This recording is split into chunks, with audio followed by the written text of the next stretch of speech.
Hello. Oh, Blippi, grabbing first and then lurking. Thank you. Have a good lurk. How are we doing today? I am vibing. Basically, I spent the whole day working on a TikTok video, which I'm very proud of. I think it's probably the most work-intensive one that I've done so far. So, look forward to that soon. Tomorrow, actually. I don't know why I said soon. I'm gonna post it tomorrow. So you can look forward to that then. But how we doing today? Aside from me doing that, let's see. I was going to write down some topics to talk about today, and I forgot entirely. But I've got some ideas. I've got some stories that I can tell about my my pre-VTuber content creation days back over on the YouTube.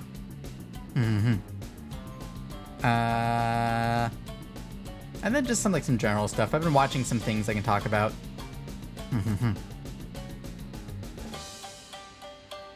But let's see. I know there were a couple of questions that were asked in the thread, which I have over here. If anyone wants to add to it, they can do so over here. But I figure we'll just start from the top and work our way down. I've got a question here from Little Tristy. How did you discover that you are demisexual? That's a good question, actually. For the longest time, I thought I was asexual. Look at all this people. Golden Tongue, thank you for the Golden, thank you for the raid, Welcome Raiders. My name is Lilin Kanashibari. I'm your local fantasy process demon. I do variety content, most vegans, also run stuff. Tonight, we're just hanging out and just chatting. Come in, take a seat, take a nap if you want. That's always appreciated. Hi, let me give you a shout out here. How you doing? What were you doing? Golden Tongue BT. Bam. Yeah. Ouch. Stop with the second round of hearts. Heel turn.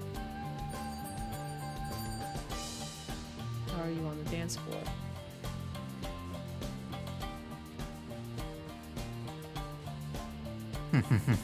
Nice. Ooh, Yume Nikki. Ooh. I love watching people play that. I should have tuned in.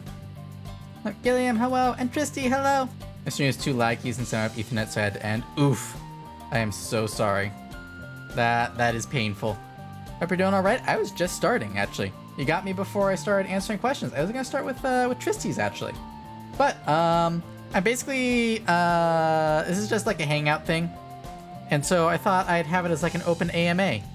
So if anyone has any questions they want to ask me, they can do so here. Or I have a Twitter thread they can check out over here if you want to add that. I'm just going to refresh that throughout the night.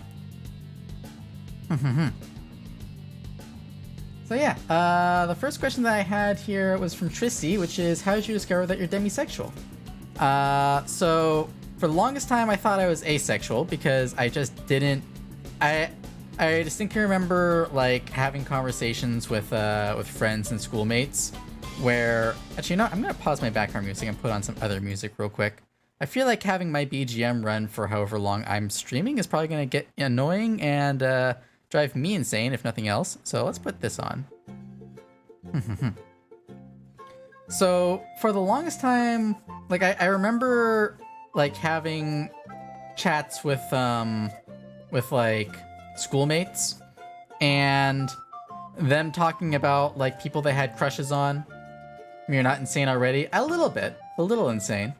But yeah, they would talk about like having crushes on either other schoolmates or on like celebrities or characters. I remember like being on forums where people would talk about like their waifus and husbandos. And I just never had that. Like there are characters that I would like fall back on if I had to talk about like who is my waifu? Oh, insane. Have I been summoned? I mean, if you wanna. But yeah, like there are some characters that I would call my waifu because I felt like that was a necessity. But I never really had like an actual attraction to anyone for like not even most, like my entire teenage years. And so I just assumed that like process of elimination, if I'm not attracted to men and I'm not attracted to women, I must be asexual, right? So that was what I thought until about until last year, when I met Hora, and I was extremely attracted to them, and so I was just like, well, how does this work? Is it like, I was like, am I or am I asexual, but like I still have like some kind of romantic relationship, or is there a term for this? And so I did some looking, and I learned that demisexual was a thing, where it's you don't have sexual attraction until you have a some other relationship, like a friendship or something like that.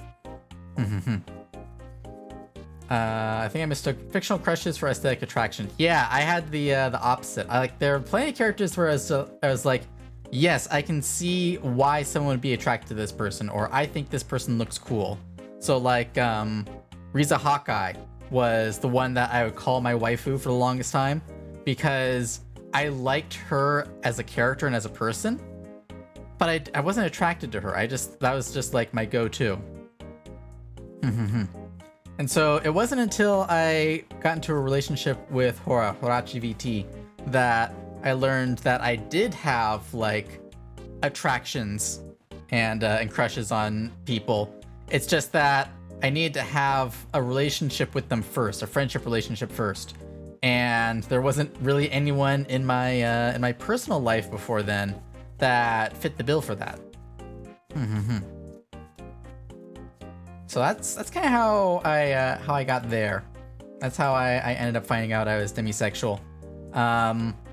As for being like a demi boy, I think that just came with the territory of liking being cute. That's been something that has been in my life for a long time. Yeah, pretty much since I was a child, since I was a wee baby demon. I've liked things that were cute more than things that were cool or like manly. Like, yeah, basically just like I like things that were cute, and so I just like called myself like a non-masculine man for the longest time. This is another thing where like I thought that because I didn't feel like 100% masculine, that I must be like, what was it? At first I thought I was transgender, and then I was like, no, I like having a dick too much. And then I was like, well, then maybe I'm like non-binary. And I was like, no, but I don't identify as being like a they. Like I think what it was is that when I was a kid, like non-binary, like the pronoun for non-binary was it instead of they. And it's just like, I don't like being called an it. That feels wrong. That feels like literally objectifying, like saying that I am an object. And I was like, no, that ain't it. And so I was nominally like male, and then eventually like I learned that demi-boy was a thing through Tumblr.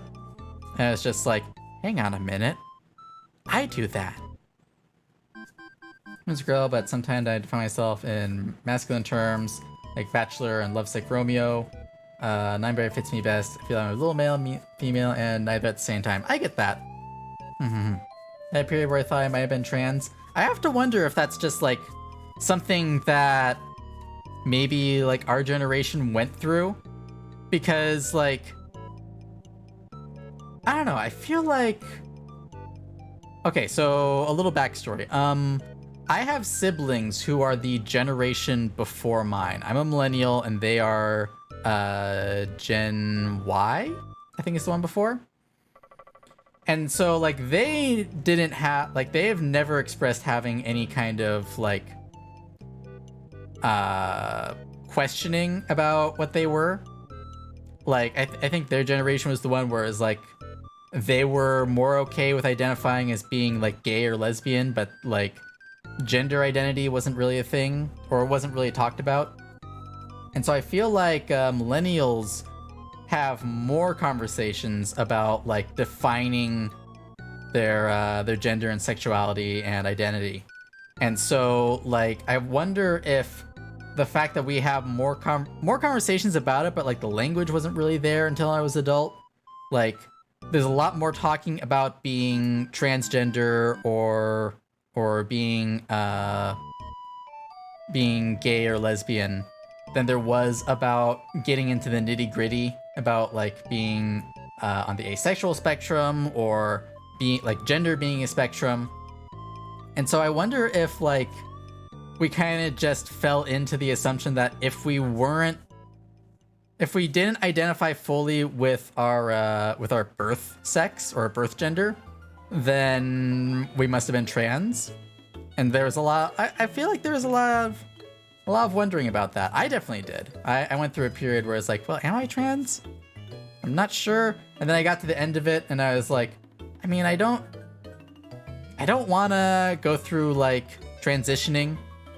Like I put in a lot of work into liking how I looked at that point, and so I was like, I don't feel like okay. So I did a lot of reading on like what it feels like to be like in the egg, as I believe they say, like being pre-transition and pre-identifying as trans, and there's a lot of like feeling wrong in your own body, or like not looking in the mirror because you don't like the way that you see yourself in the mirror is not the way that you perceive yourself internally.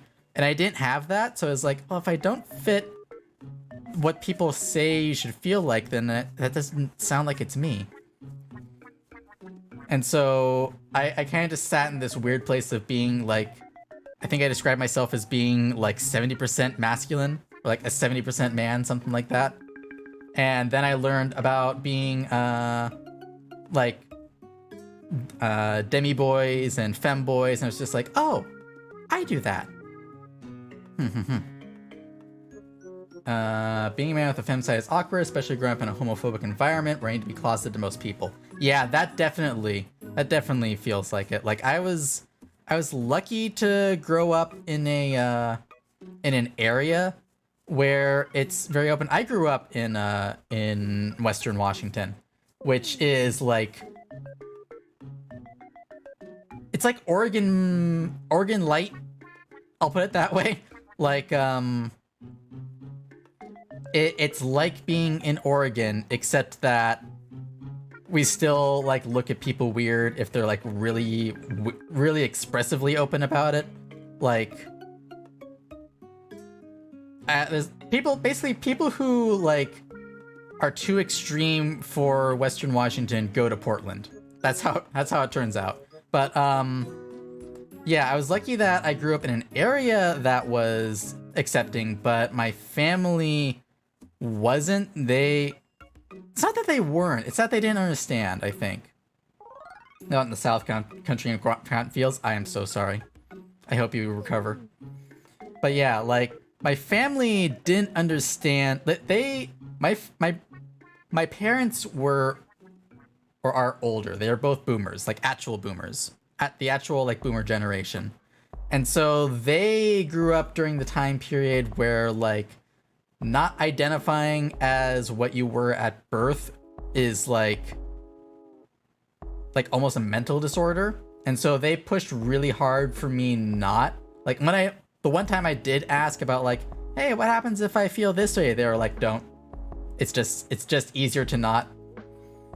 So like I guess that was kind of like being closeted. It was more of just like purposefully not acknowledging it out loud, which I guess is being closeted, huh? I'm learning things about myself.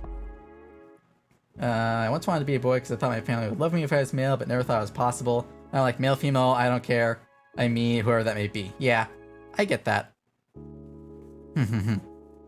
Experience is that I knew a lot of trans terms at once, thanks to gay TikTok comps, and a lot of things are related to, but mostly non-binary. I just feel outside of it. I want everything and nothing at the same time. Yeah, and I feel like that's how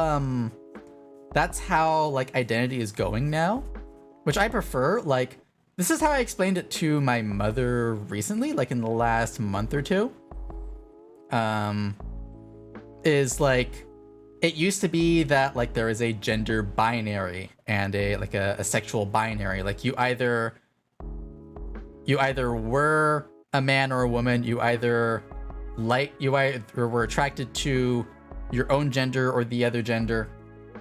And I feel like what's happening now is that we're moving into everything is a spectrum, which I think is much easier. Like I described it to my mother as it's no longer like you choose one or the other. It's more like having a color palette. There's all these different colors and you choose the colors that you identify with. Like these are the colors that I like. These are the colors that I think are good.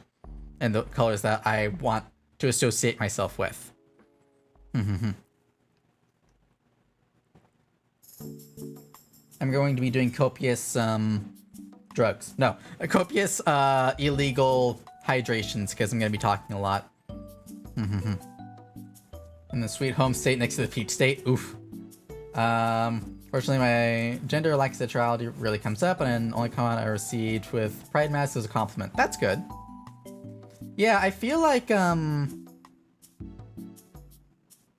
been to Georgia once, but yeah, that felt like a fitting punishment for saying I've been to Georgia. No, I feel like illegal hydrate. Thank you. You can choose colors, you can mix colors, you can do a bunch of stuff now. Yeah, exactly. Like, I feel like rather than choosing a term and then trying to align with what that term means, it's more of the terms have become less specific. They're more general so that you can choose which ones fit the way you feel.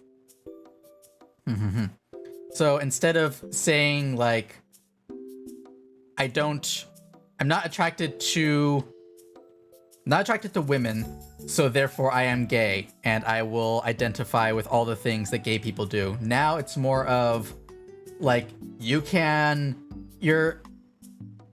sexual orientation can be different than your romantic orientation, which can be different than your gender identity, which can be different than how you identify within whatever like pronoun set you choose to use.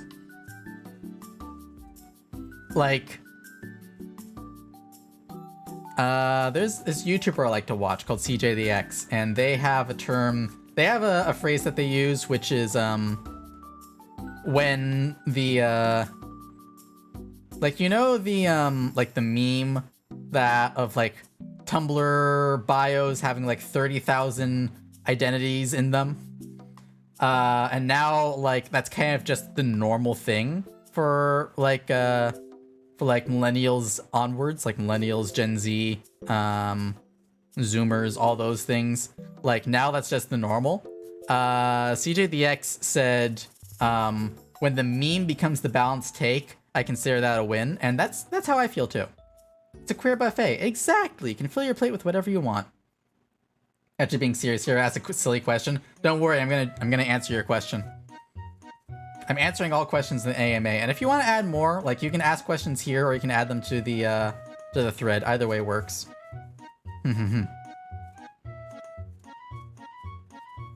Yeah, like I feel like the way that I've gone is so many tasty options. Why stop at one label when you can have 75? Exactly.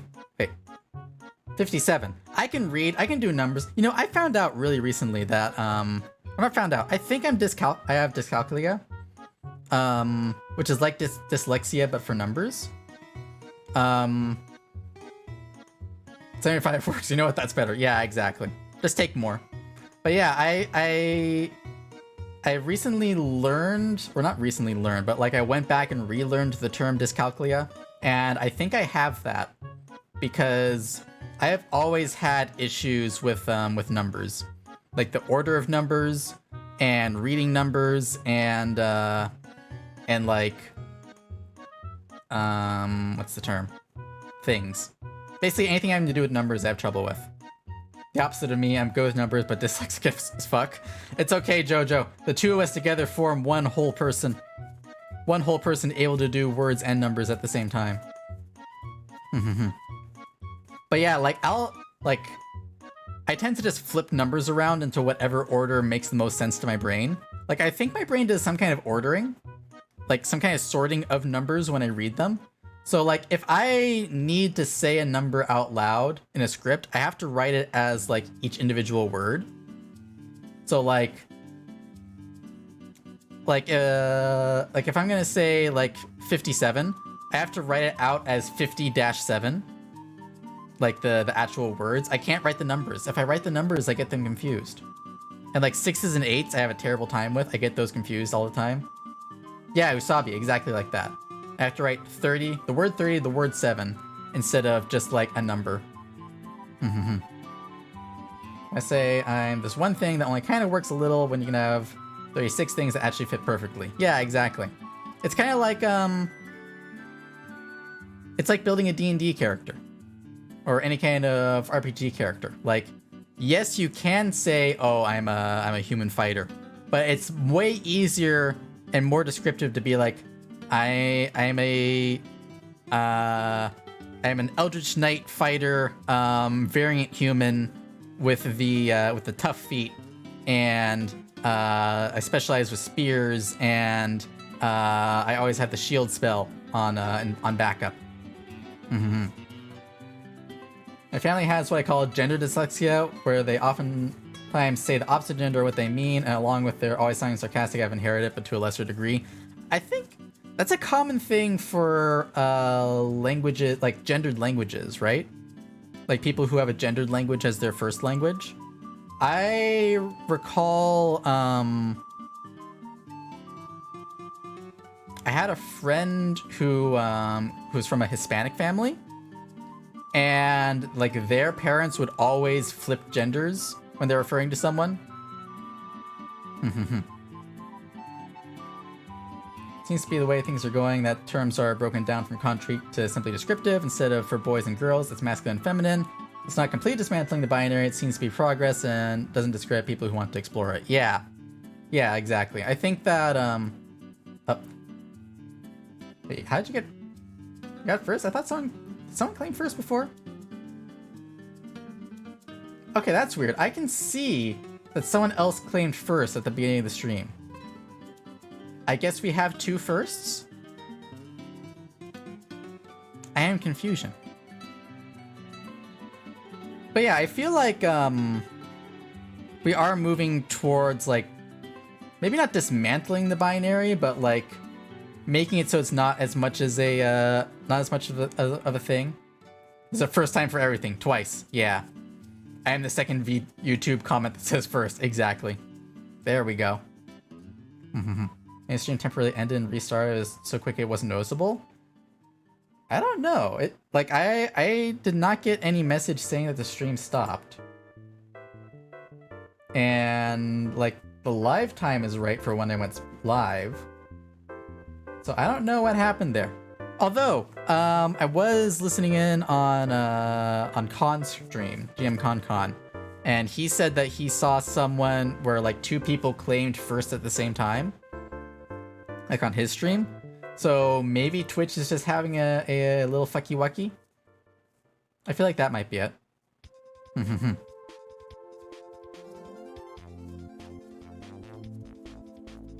But yeah, the only thing I like thinking of is binaries for computers. Exactly.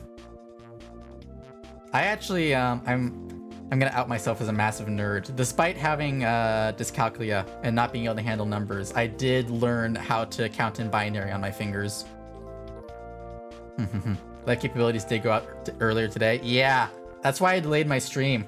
I was like, I don't know if I'm gonna be able to go live if I can't go live. But then they fixed it and I was like, all right, I guess I'll eat dinner then. Binary on fingers gain. Yeah. Now the question that I always ask I've only met a couple of people who count on their fingers in binary. And so the question that I ask is the 1 bit your thumb or is it your index finger? It's an important question.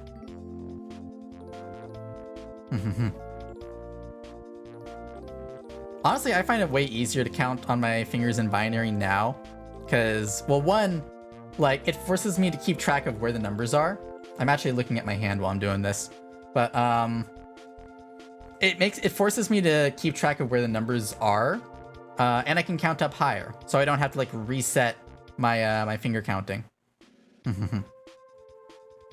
Thumb, when counting numberally, it's index finger, and binary it's thumb. Okay, perfect. So let's see here. 1, 2, 3. Yeah, that does mean that 4 is flipping someone off. Yeah. Although I guess it depends on if you count like the bit being on as your finger being in or out. Like I count it as like when the finger is bent, that's on. So 4 would be middle finger down. Use my thumb to count because I need all the digits I can get. Fair. Very fair. Although I guess you could do it. Yeah, I guess it depends. I've kind of done it both ways. Sometimes I'll count with like up is 1, down is 0. Sometimes it'll be down is 1, up is 0. Oh, gotta go. Good luck with stream. Thank you for the raid, Golden Tongue. I appreciate that. Have a lovely night. You know, I should probably get my my hand tracking set up so that I can do hand tracking with counting. Use knuckles for determining which months have 31 days.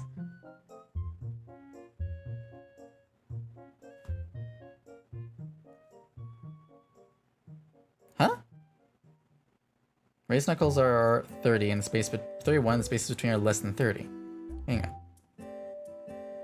Alright. February. Huh.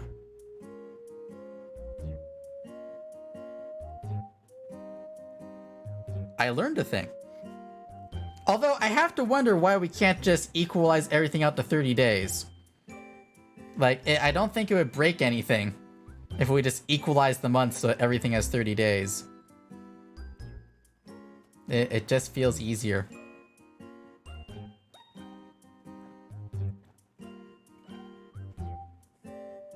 I don't know. It would break the seasons, but the seasons already don't line up with the months. Like, seasons start and end in the middle of months.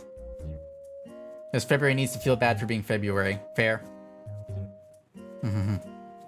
They have, that's called the lunar calendar. True. I mean, honestly, lunar calendar makes more sense because it's something you can see. I understand having, like, the 12-month calendar for planting, which I believe is where it came from. It's so that you can tell, like, what season it is for planting and such. But if I recall, it was originally a 10-month calendar, right? We need 365.25 days per year, and there's no way to perfectly set a calendar to that amount. I get that, but if I recall, like, there are other calendars where it's 30 days. Like, every month is 30 days, and then they just have, like, a 5-day period at the end of the year.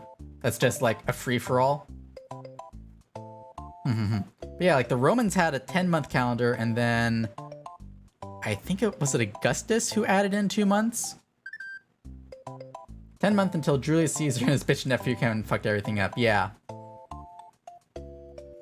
Yeah, because October is 8 and December is 10, but then they moved things around. So we got July and August for Julius and Augustus. I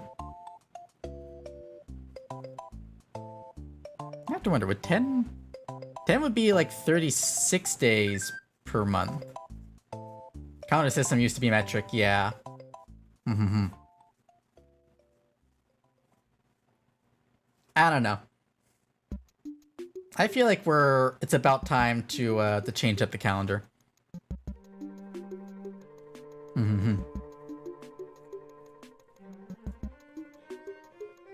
I think we can just like tear the calendar down and put up a new one. We're America, we don't do metric here. You're right. We gotta do America, we have to do 12 months per year because that's how many inches there are on a foot. We have to measure everything in football fields and hamburgers. And his nephew's son, because he adopted Octavius, since he didn't have any sons except for an illegitimate one by Cleopatra, but I don't know if he knew about him. Huh. The only thing it values, we lose the 30 days half September rhyme. See, the thing is, there is that rhyme, but who actually remembers what months are in that rhyme? Huh? Do you? Like, without rote memorization, how do you remember what's in that rhyme? Because I remember 30 days, half September, something, something, and something November. Remember the 50 States song? Ah, yeah, that works. I always forget about states. Like, I keep forgetting that, like, there isn't a East Virginia. It's just West Virginia and Virginia. But we have North and South Dakota. I also, like, I don't remember where any of the states are except for, like, the ones on the West Coast, and then, like, Maine, New York, Texas, and Florida. That's it. Calendar Man from Batman Arkham City did irreparable damage to me as a child. Understandable. Don't forget the Carolinas. Oh, yeah.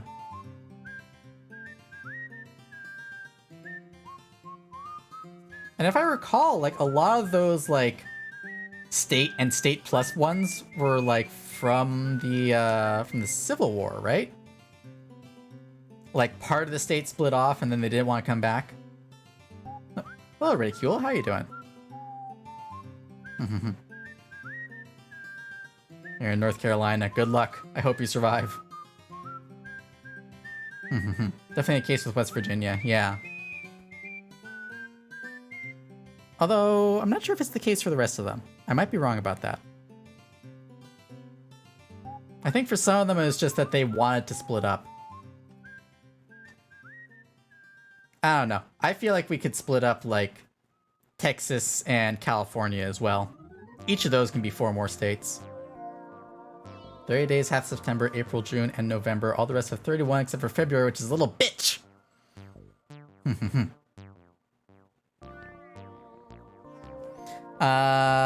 What were we talking about before this? Before we got on calendars? I don't remember, and it probably doesn't matter. I don't know.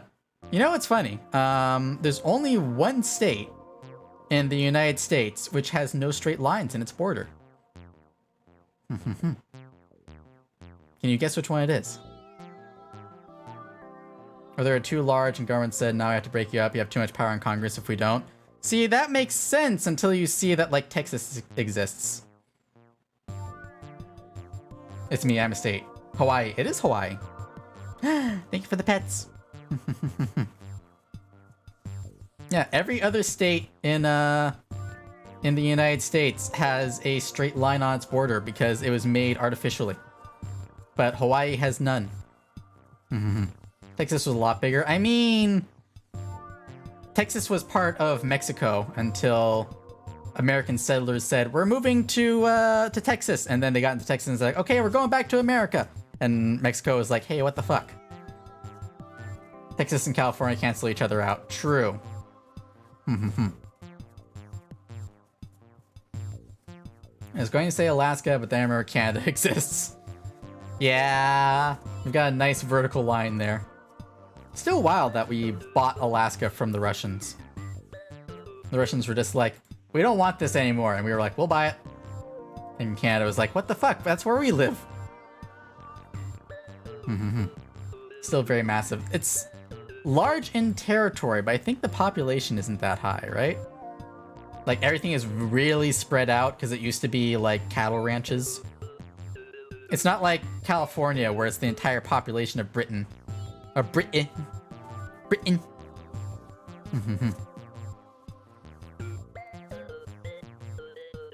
I have lots of cold inhospitable land. Give us money and we'll give it to you. Yeah. I mean, we basically bought, like, America bought a lot of its land. They're just that, what the fuck, Roger? Yeah, exactly. But yeah, Americans have a history of buying our land and then being like, hey, wait a minute, people live here. Like the entire Louisiana Purchase where we bought half of the continent and then went there and people lived there already. Don't taunt me with chicky tendies ads. I am so sorry, Tristy. Oh, I want chicken tendies. I wish there was a place that did, like, good chicken nuggets. it's around here. It's like if you want nuggets, it's McDonald's or bust. Like there are no places that do like good nuggets. You have to get tendies. And I'm lucky that there's a fried chicken place that does really good tendies, but it's not the same. It's not the same. I just want chicken nuggets that don't taste like plastic. That's all I want.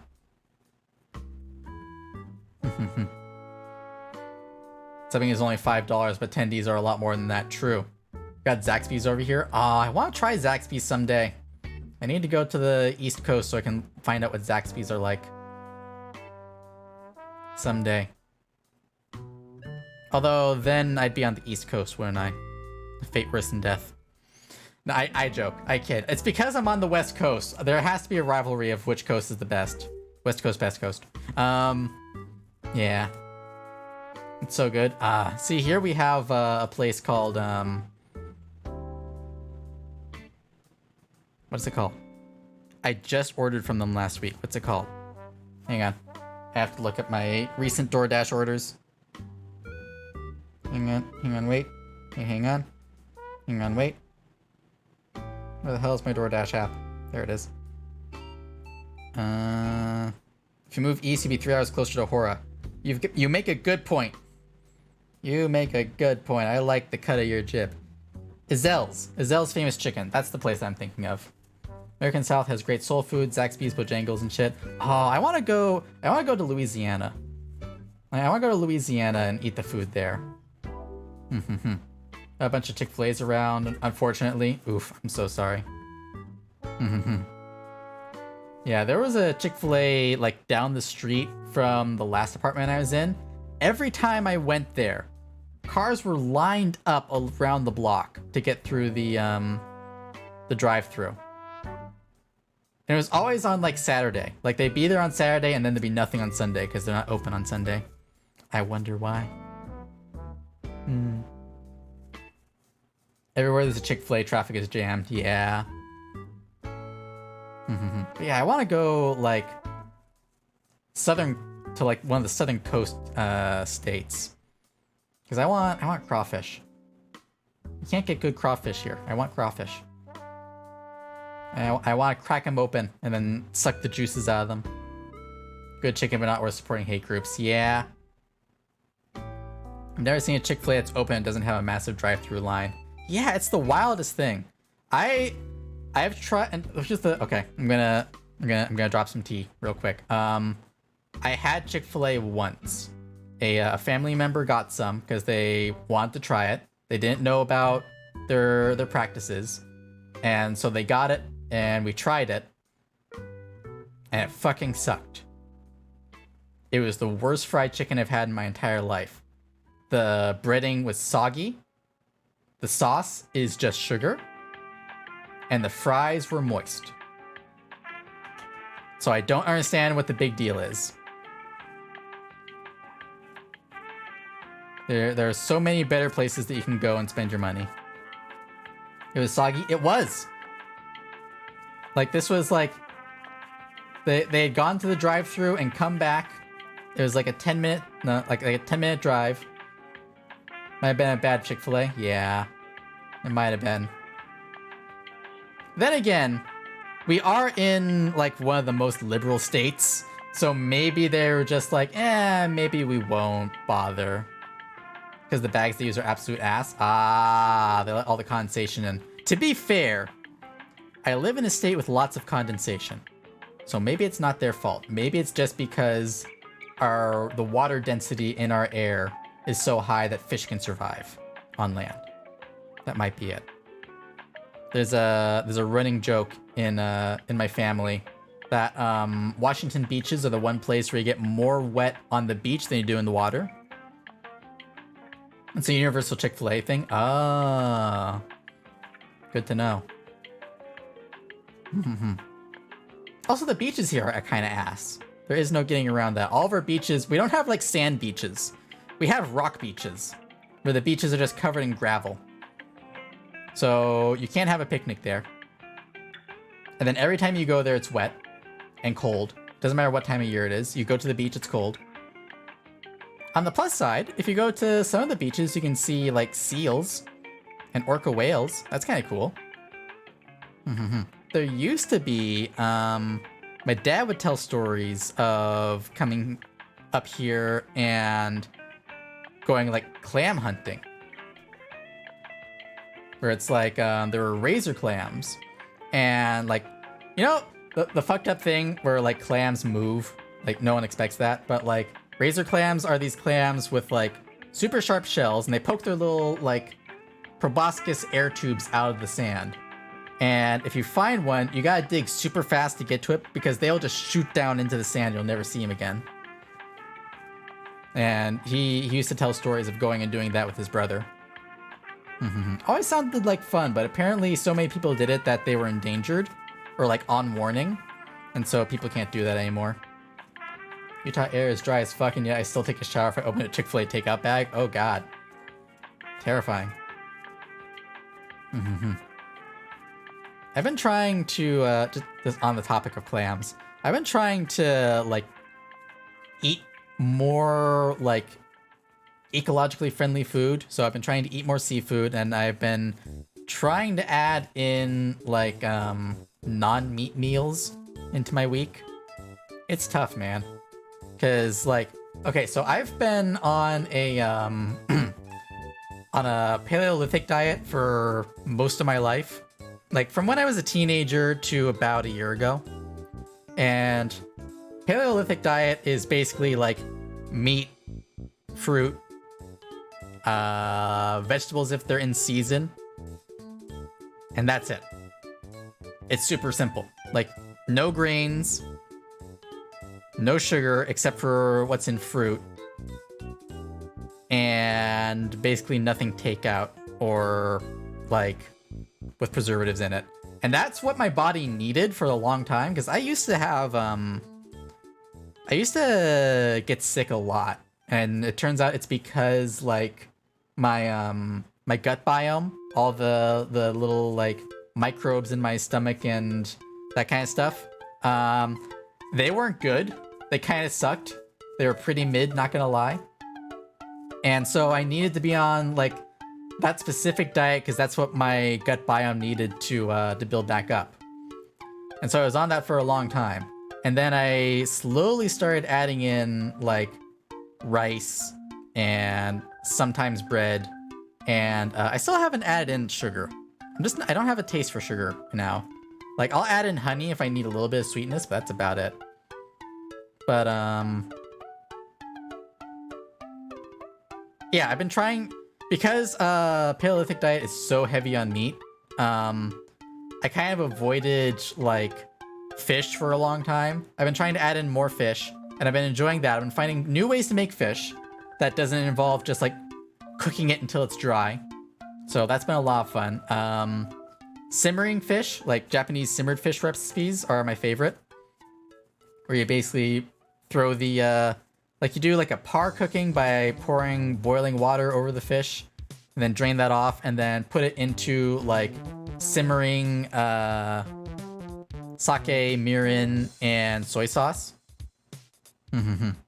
And that's really good. It turns out really, really moist and flavorful. But meatless meals has been the toughest thing for me. Like, okay, so as an example, I had some meatless hot dogs for like my lunch, and I feel like I haven't eaten anything. Like I had like 3 meatless hot dogs, and it feels like I didn't eat anything. My body is telling me I need more meat protein. Couldn't do that. I love bread too much. Can't agree on sugar. Kinda sucks. I got myself some ice cream a while ago and I can't finish it. Yeah, I get that. It is difficult for me to find like treats to have. So like, that's why I like things like licorice so much, because they have a lot of flavor and not a lot of sweetness. Meatless hot dogs, yeah. I think these ones are made with, it's not soy. They're like a mixture of like beans and seitan, I believe is what it's called. Which is like a wheat byproduct. Actually, I'm curious, what is seitan? What is seitan made out of? It's made from gluten. Yeah, it's a byproduct of wheat. Satan? No, Satan. You eat Satan? Yeah, I do. Santa Claus, I do. Hi, Ethan. I personally like seitan. That's kind of like, I'm not a big fan of tofu. Like for me, tofu needs to have a lot of stuff done to it for me to eat it. But like seitan is pretty good. I'll do like a seitan stir fry and just treat it like chicken, and that works out really well. That's probably gonna be my go-to because every time I try some other like meatless meat product, I just eat it. I'm just like, this ain't it, chief. Never had tofu, to be honest. It's an acquired taste. I've been getting more used to it because I'll do like if I'm simmering fish, I'll add tofu to that, and so it takes on the same flavor. In my experience, like tofu either needs to be really firm or really soft. Like if you're eating it, okay, so if it's in a soup, it needs to be soft. Like tofu needs to be soft in soup. But if it's not in soup, it better be firm, because otherwise it just disintegrates. I never had seitan, but tofu dogs are bleh. Yeah, I feel like there was a big push towards tofu that kind of put people off of meatless products. Honestly, I prefer like meat substitutes that aren't trying to replicate anything. So like I've had vegan cheese that's perfect for nachos, and I've had an Impossible Whopper, enjoyed that. I get that. So like, okay, so like I will vouch for seitan because that like the texture is unlike anything else, so your brain isn't comparing it to anything. It absorbs flavors really well, and it has this the mouthfeel is very almost like an egg, like a steamed egg, but more firm. It's like an egg that you can, how do I put this? It's almost like the texture is like if you scrambled an egg and then hard-boiled it. That's the best way I can describe it. But like I tried like a meatless ground beef, and I did like a side-by-side comparison of like, okay, here's a ground beef patty and here's a meatless burger patty. And the meatless burger patty just tasted like beans, and the texture was wrong. And it's just like, this isn't it. This is not meat. I can tell. It's wrong.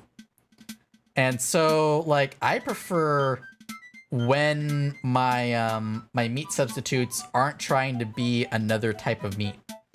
I would rather have a meat substitute that has its own taste and its own texture that I can enjoy as its own thing, rather than trying to convince my brain and my body that something that's not meat is meat. Got the Final Fantasy cookbook a few weeks ago, and there's miso soup with tofu that I want to try and make and eat. Miso soup is pretty easy, actually. I think that you would enjoy that.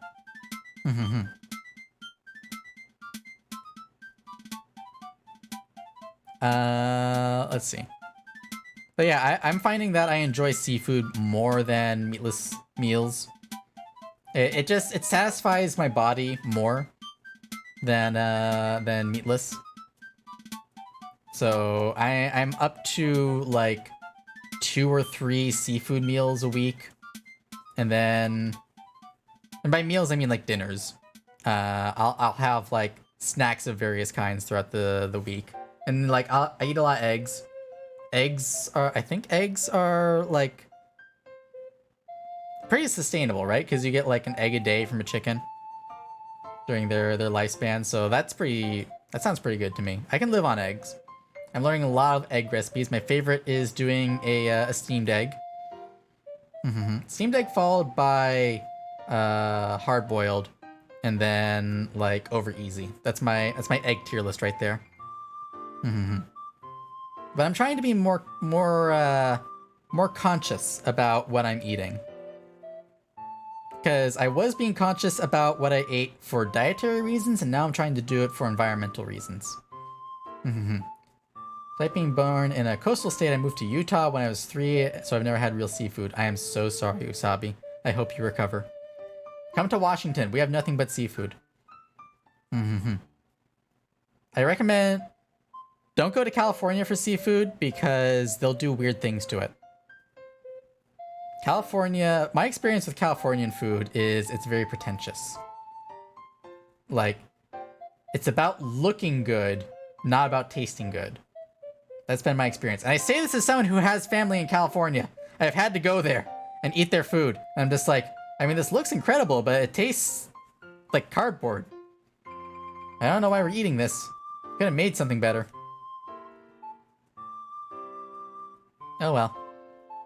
You know what I've gotten a taste for, actually? Like sourdough breads. Or, not sourdough. Pumpernickel. And like, things. Like, things that aren't just like white bread.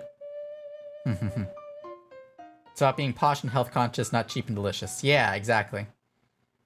Although I don't know, like, I guess California is more health conscious, isn't it? A lot more like performative health consciousness. Like, the health consciousness is part of the meal rather than just like fitting your diet. Although I also went to, what is it, In-N-Out? I went to In-N-Out with a cousin there. And they're like, you gotta try it. It's the best burger in the world. And I took a bite and I was just like, it's okay. It's basically a McDonald's burger. It's that one SpongeBob episode with the Grey Goo burgers. Oof. You're not wrong, though. Yeah, I tried the In-N-Out burger, and I immediately mentally compared it to like a Five Guys burger. And it's just like, In-N-Out is overrated. That's what I've heard. I've heard In-N-Out is like the thing. Okay, so like what was explained to me at one point was that In-N-Out is what native Californians direct people to leave all the good burger places alone. So it's like In-N-Out is their sacrificial sheep. So all the tourists go there and they can keep the good burgers themselves. I'd believe it at this point. Because I've had good burgers. There used to be a really good burger place like down the street from where I am now. It was a Hawaiian burger joint, so it was all like it was like burgers with like grilled pineapple and teriyaki sauce that was all like made there, and it all tasted good and it was delicious. Unfortunately, they closed down because people weren't going there during the pandemic. I hope that they open up somewhere else soon. I don't know why burgers are so hard to get like out and about. It's like they're seen as being so cheap that people won't make them good, which is disappointing. Aside from that like Hawaiian place, I don't think I've ever had like a hamburger or a cheeseburger that tasted better than what I could make at home. And a lot of these places are adding, like, if you're going to like an upscale restaurant that has a burger, like a pub, then it'll be like, oh, we made this burger with Kobe beef and it has truffle oil and mixed microgreens. And I take a bite and I'm just like, yeah, it's a burger, all right. It's all right. Kind of mid. 7 out of 10. I do love that microgreens has become just like the term for when people add vegetables to a burger or like a meal and they don't know what they are. It's just like, we got greens. We got some lawn trimmings. Sure, microgreens. There we go. I know they're actual things, but it's funnier to call them that.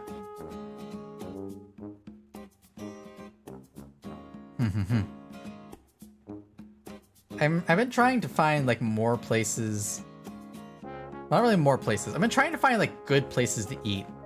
Cause like we're at the point in you know, the happening that it is easier to go out. And I used to like take myself out to like lunch or dinner like every couple of weeks. That was like my my self-care. It's just like going out with a book to a restaurant and just like eating by myself. That was a lot of fun. I haven't been able to do that for a couple of years because of the happening. And so I'm hoping that I can start doing that again sometime. This is the first time I've heard people say anything other than In-N-Out is literally god tier, only eat there and nowhere else. Yeah. Yeah, it's just kind of, it's just burger. Just kind of like middle of the road burger, but they've got great advertising.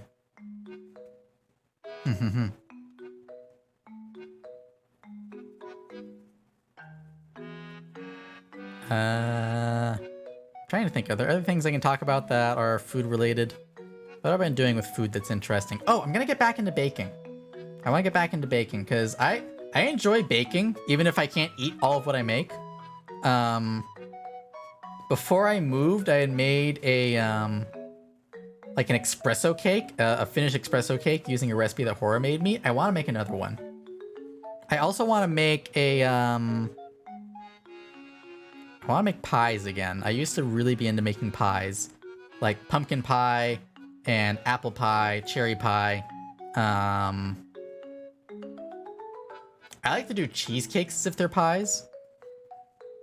Like make the cheesecake mix and then just like a baked cheesecake. I think those are really good.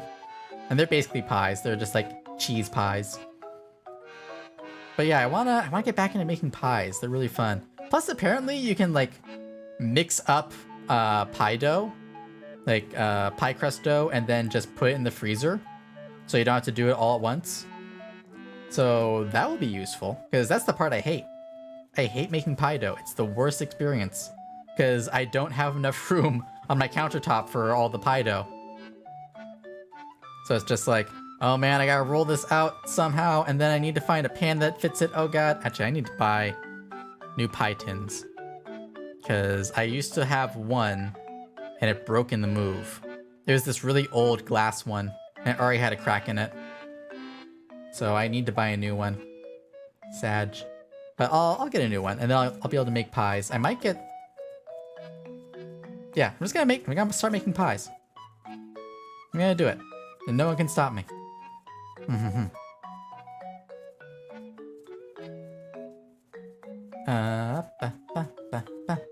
Is there anything else about food? I can't think of anything, but we might come back to this one. Let's go and take a look at the at our little AMA thing and see what other questions we got here. Oh,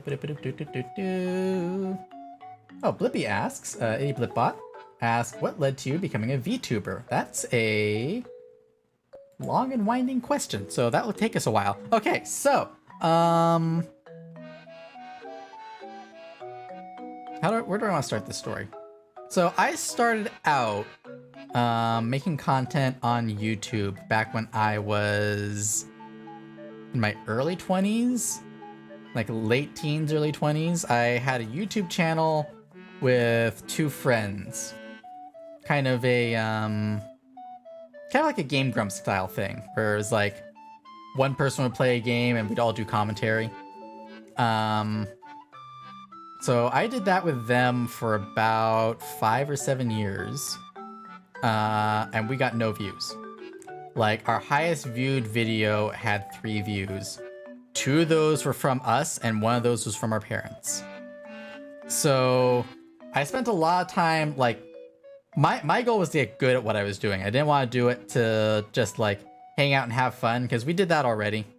Like, we were still like hanging out and playing games as normal. It's just sometimes we'd also record them. So my goal was to get really good at the process. So like I spent a lot of time practicing talking for those videos. And then I also learned a lot about editing for them. Like I'd be the person who like records for 2 hours of gameplay and then edits it.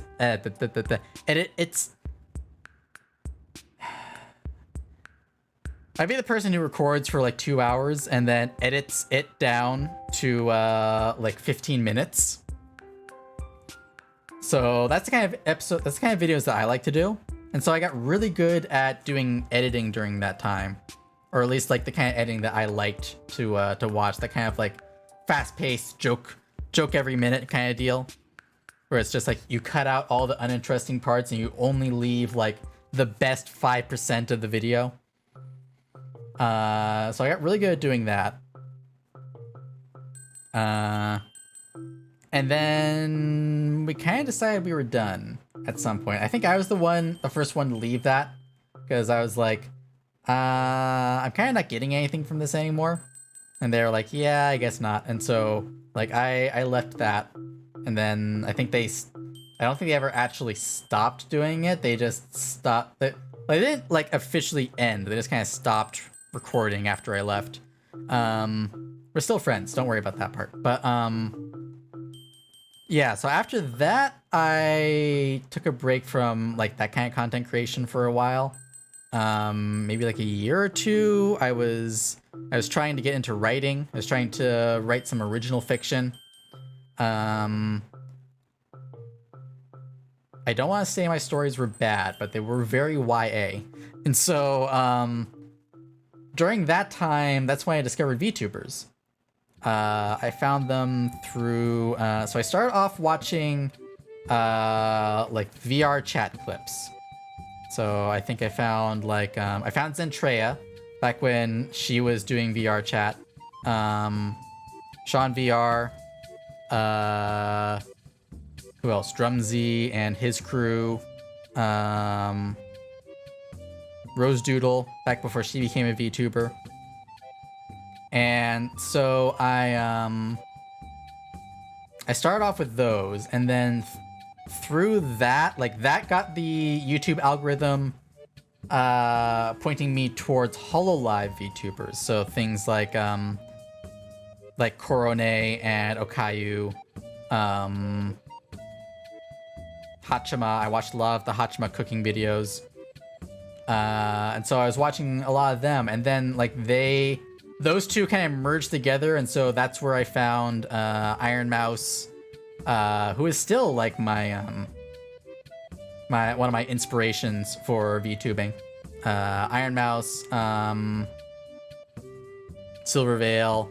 I'm trying to remember. There's one VTuber that I found through that who I think stopped VTubing around the time that I started. I don't remember who it is.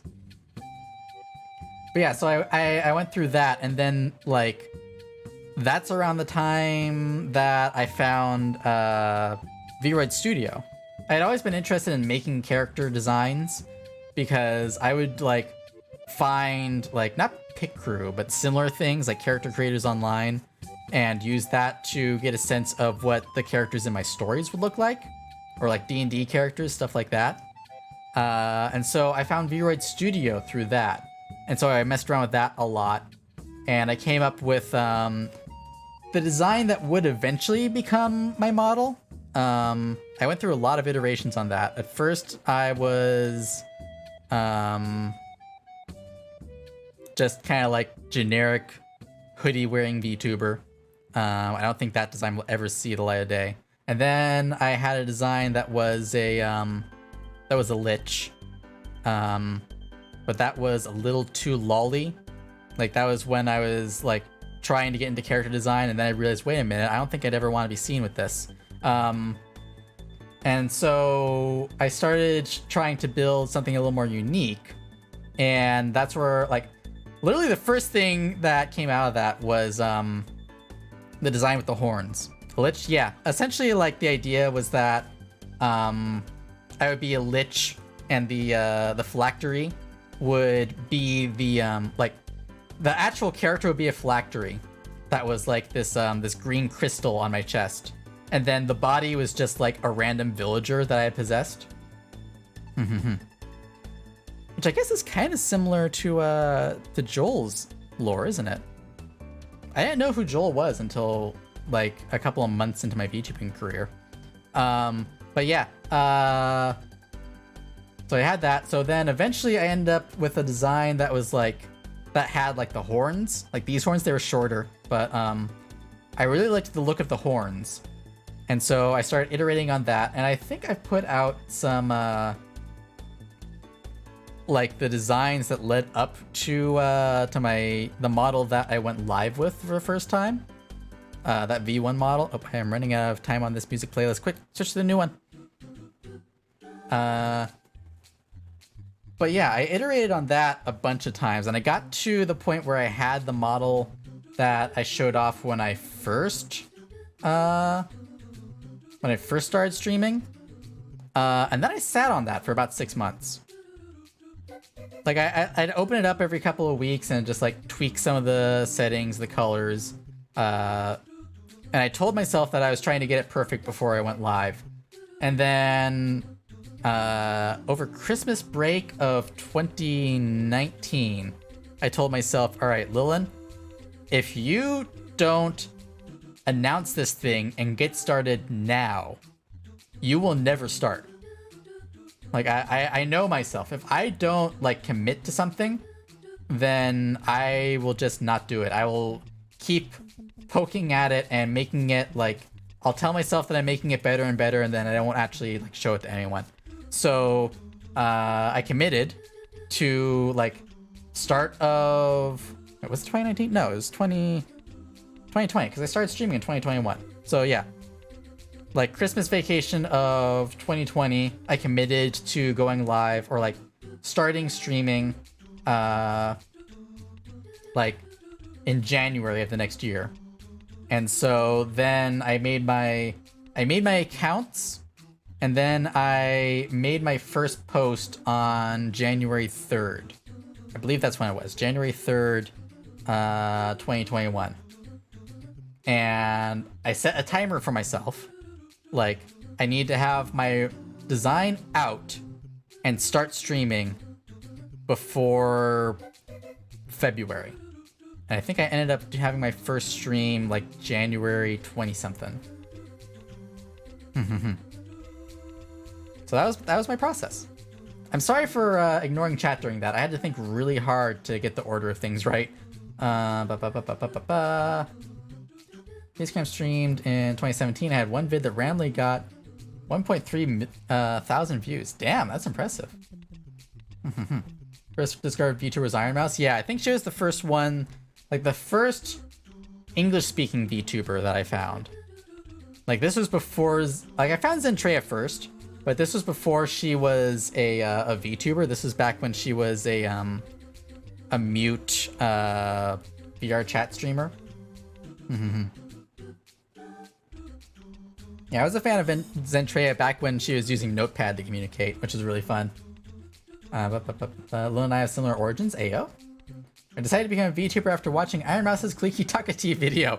You know what? That's understandable. That's a classic. I'm trying to remember, what video did I watch that made me think about actually becoming a VTuber? Because I watched a lot of the videos of Korone and Okayu together.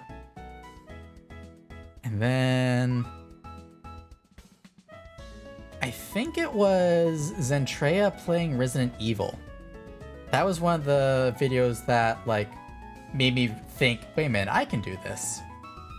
I asked on stream what my phylactery was, and I realized I never decided one, so I said pink dildo. For some reason, that stuck as a running joke. Oh no! I mean, it works. Can't believe we actually kind of started the same way. I was doing YouTube with a friend back in 5th grade, then I tried getting into writing fanfic, then I wanted to be a streamer, then a friend offered to draw me, and now here I am. Wow. Musabi, are we the same person?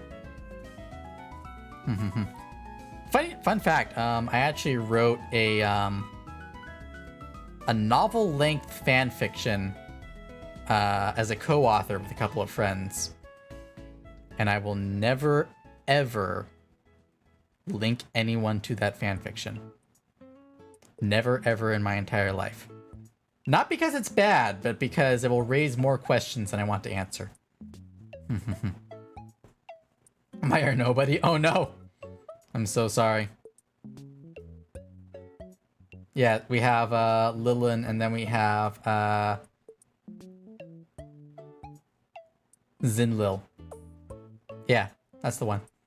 Became a VTuber because I don't like my IRL appearance, but also I no longer have a setup for that since I made a couple of YouTube news videos about trying to blackmail by deceive customers into forcing themselves and Dish to pay more money for their shows. Really? Wow. Tristy, I can't believe you ran a drama channel. Heyo? Yeah. Fuck it, I'm a VTuber. I have nothing more to lose. Yeah, me and my friends wrote a novel-length My Little Pony fanfiction with original characters. So yeah. The premise was that the My Little Pony characters and our characters got sucked into a Dungeons and Dragons game run by Discord. There you go. That's my shame. Of course it's My Little Pony. It's in character, alright? It's on brand. I was in a drama channel. I just decided to use my media education to make a couple of videos about something that directly affected me. Ah, I see.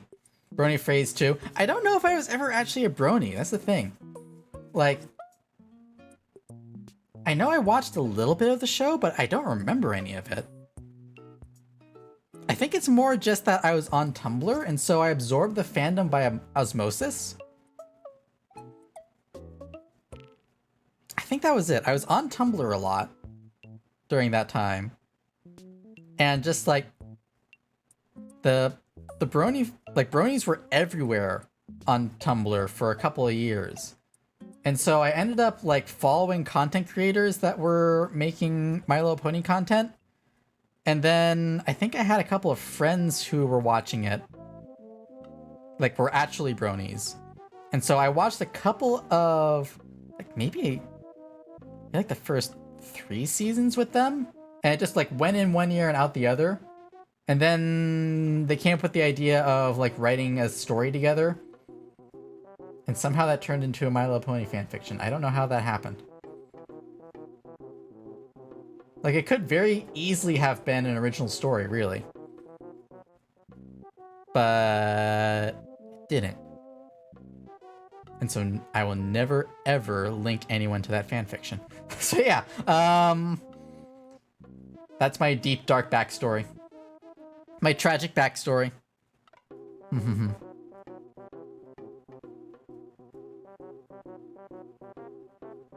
I will say, a lot of the music that came out of the bronies, like during their golden age, slaps. Like, Discord still goes hard. And I can't think of the name of any other song. So there goes that chain of conversation. Yeah.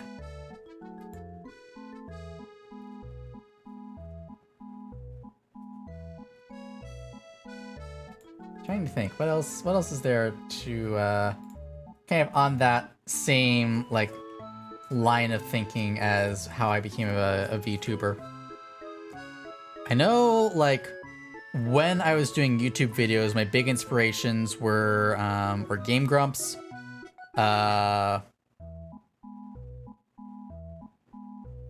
Nerdcubed. I watched a lot of Nerdcubed back in the day. And then there were a couple of streamers that I watched, but I don't want to bring them up because they have been canceled since then. So I don't want to like gain anyone's ire by saying I was a fan of them. I stopped watching them before they were canceled, but it's still kind of uncomfortable to like go back and think like, oh yeah, I was a fan of this person, and it turns out that they're trash. So yeah.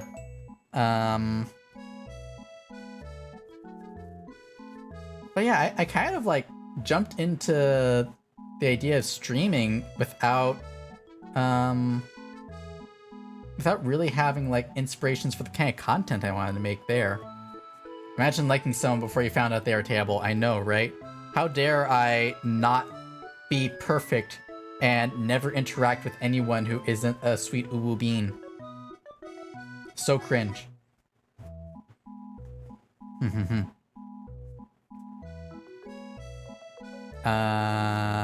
Trying to think. There are people that like I watch a lot of that I would love to do content like them. But the problem is that like a lot of them are people who do long form video essays, and it is really hard for me to focus long enough, or not really to focus long enough. It's hard for me to like find time to sit down and just write in depth like that now. I used to be really into it when I was writing fiction, but at some point that part of my brain just kind of slipped away. But like video creators like like CJ the X, who I mentioned before, H Bomber Guy, Jacob Geller, trying to think who else is there. I'm literally just looking at the people who are in my recommended videos right now for more people that I would love to create content like. Super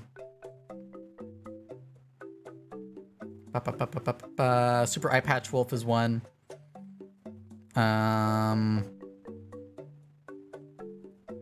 Yeah, that kind of like long form analytical content, I would love to do videos like that, and I have a plan to do like a retrospective series on the Star Wars movies.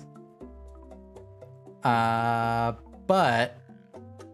it's, like I said, it's really difficult for me to sit and write for a long time now. I get distracted so easily. That's why I've been making a lot of TikToks. Because that I can make a TikTok video in a day and then post that like every 2 or 3 days. That's really why I've been doing that.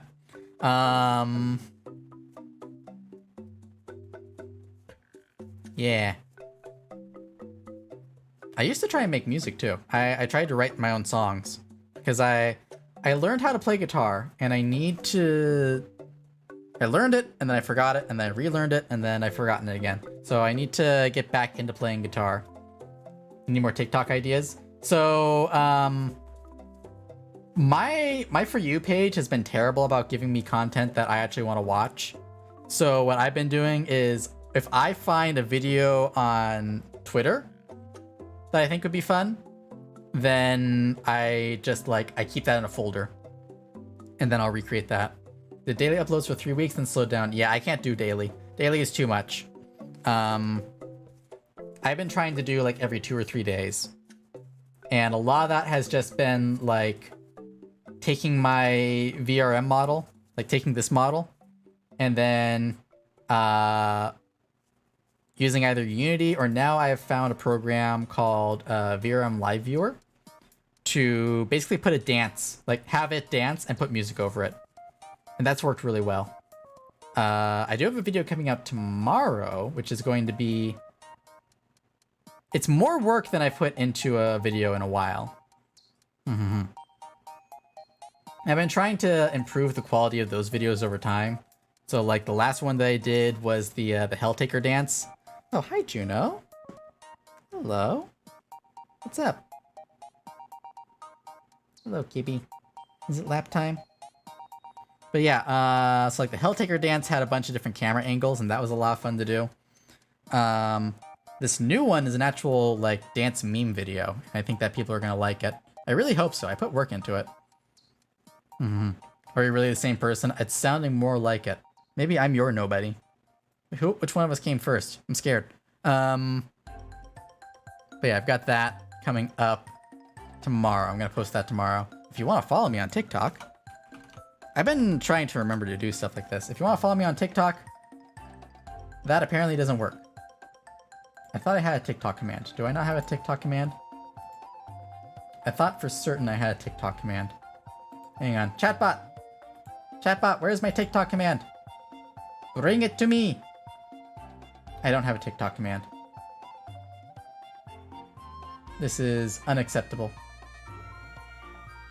Unacceptable. Unbelievable. Uncivilized, even. Oh well, just wait for the socials to come back around. If you look down in the the panels below, it's got a link to my TikTok. But yeah, I've been trying to use that as one of my content sources. Because oh hey, there it is. You can just check out the TikTok link there. But yeah, I've been trying to make TikTok my other place of making content. So what I've been doing is Twitch is my primary, right? This is where I'm actually creating new things.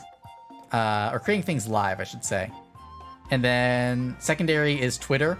So I post memes there. I just like dump my brain out there. And then TikTok is where I'm doing more like structured things. So like, I was gonna have that be where I post like Twitch clips, but then I realized that Twitch clip, like getting highlights from Twitch is kind of unreliable.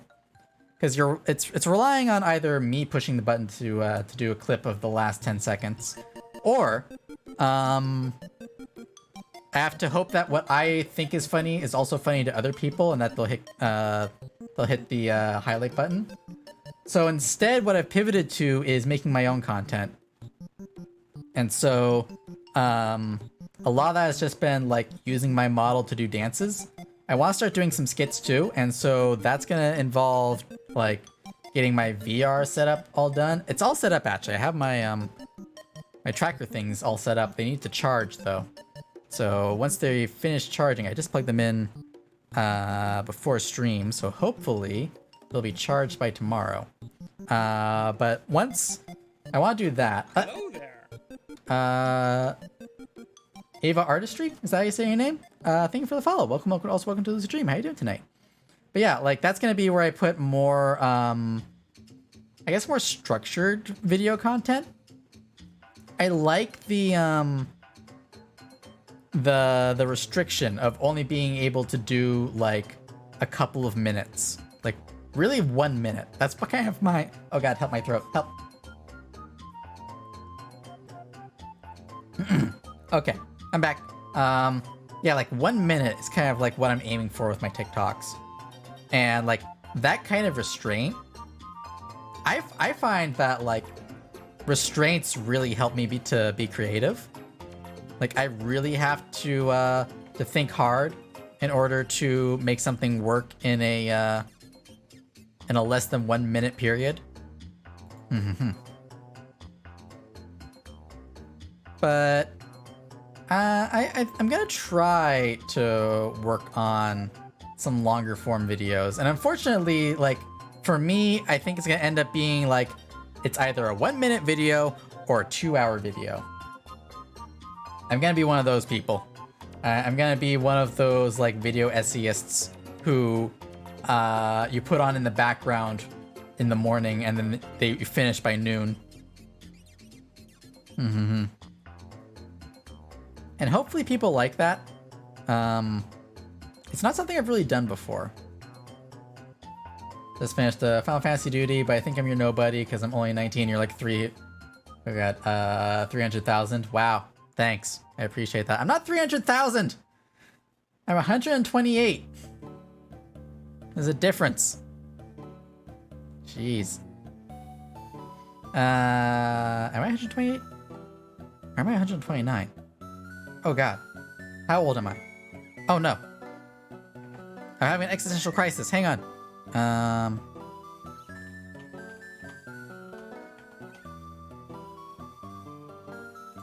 on. I need to look up when I was born. 129. I'm 129. Oof.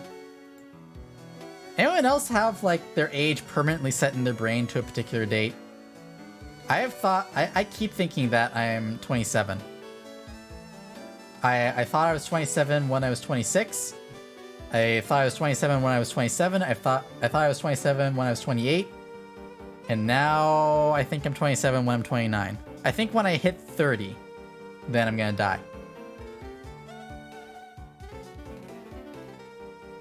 No. I'll keep going. Can't stop me. 109, 110 years older than me. Fair. Elementary 14. So, get used to feeling young until you're about 23. When you turn 23, your brain is fully connected. Your brain doesn't have all of its, all of like the nerves and stuff hooked up until you turn about 23, 24. So enjoy feeling young until about that point, and then you're gonna feel old, and you'll feel old for the rest of your life. 40, I look about half my age, get a short haircut. That's understandable.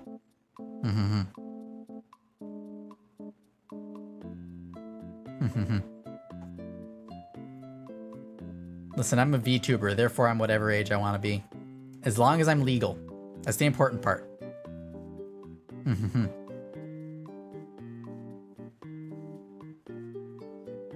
Not going to be able to contemplate being 20 when I am. Oh, you poor sweet summer child. Being 20 will come and go in like a blink. At 18, I was still passing for 20 and getting child admission pricing. God. When I was 18, I grew a beard. And when I was okay, so I had grown a beard. I had grown a mustache and a beard by the time I was 18. And so I just remembered, like, I went to a bar with my family. Not like a bar, like a fancy eating restaurant.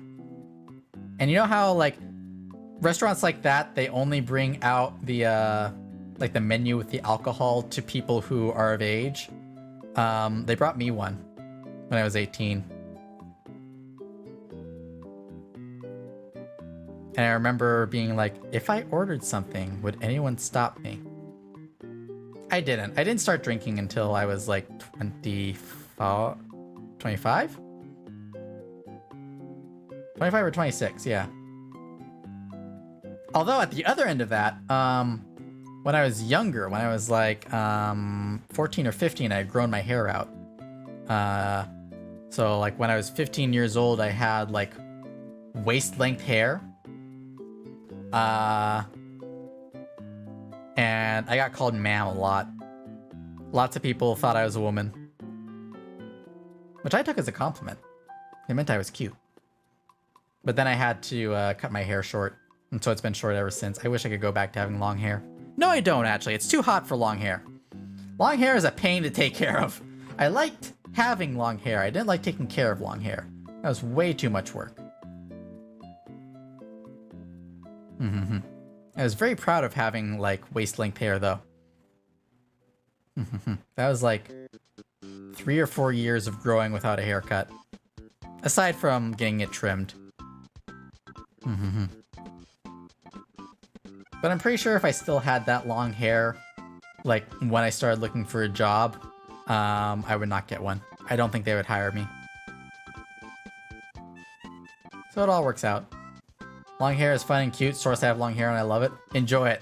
If you enjoy having it, then keep having it. It goes about halfway down my back. Nice. Yeah, the problem for me is that, sorry, I had to think real hard about, like, how much kayfabe I want to break here. Long hair is just difficult for me to take care of. I'll put it that way.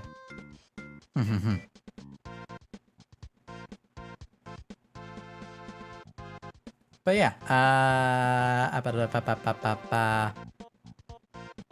trying to think, what other things are there that are going on in me life? Or that did go on in me life that I can talk about?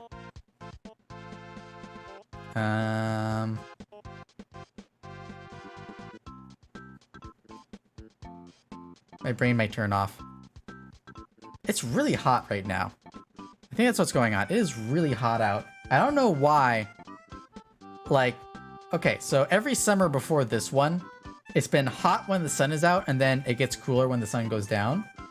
This summer, it's gotten hotter when the sun goes down. The temperature has gone up as the sun goes down. But oh, hello there. I am Chris. Thank you for the follow. Welcome to the stream. How you doing tonight? The whole northern hemisphere is on fire right now. Yeah. If anyone wanted to know if global warming is a thing, yeah, it is. Because we're on fire. Said Oni-chan? I mean, I'm a sleep paralysis demon, not an Oni, but I understand the confusion. I thought it was really funny. I made that that meme post like last week. You know the one of like the girl shouting at the guy, like trying to explain something while they're at a party. So I did that one, but explaining like how I'm a sleep paralysis daemon with an A in it. and not a demon, but people get that confused. It was really funny how many people were like, "Oh shit, I didn't realize." Even though it's in my my like Twitter bio, where it's like a sleep paralysis daemon. And Onio Nissan sounds like a cool character. That does sound really cool. I wish that were me. I wish I was cool. Sun and Moon made amends now, working together to bake us, and not the cook kind of bake. Yeah, we're being burned to a crisp.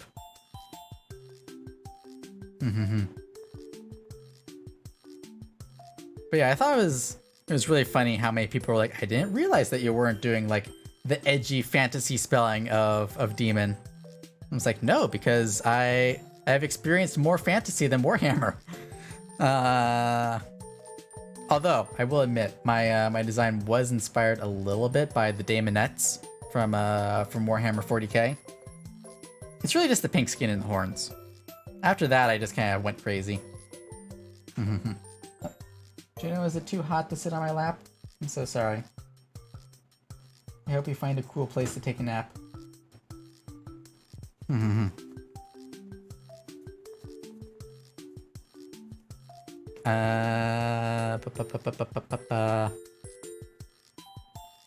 trying to think. I had a thought before, and then Juno moved, and now it's gone. It vaporized. Reduced to atoms. I'll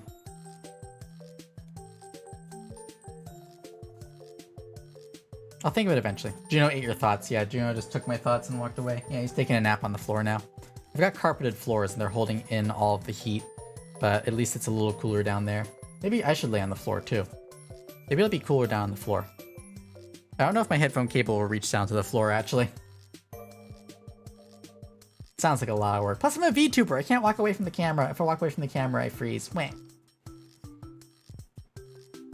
Unless I get my full body set up. Imagine having thoughts, brain smooth, no wrinkles. God, I wish that were me. Skip my brain like a stone across the water. I'm kind of at the point in my life where I'm like, I'd be fine with, like, not having to think about things.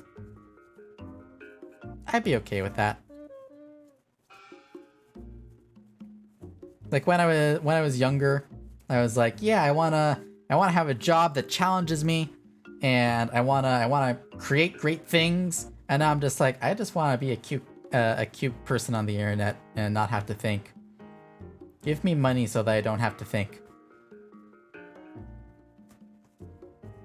But on the other hand, my job pays for VTubing and for all the other stuff, so I'm okay with that. Honestly, like, streaming as a job, it would be really cool, but it would also be really stressful, I think, because then like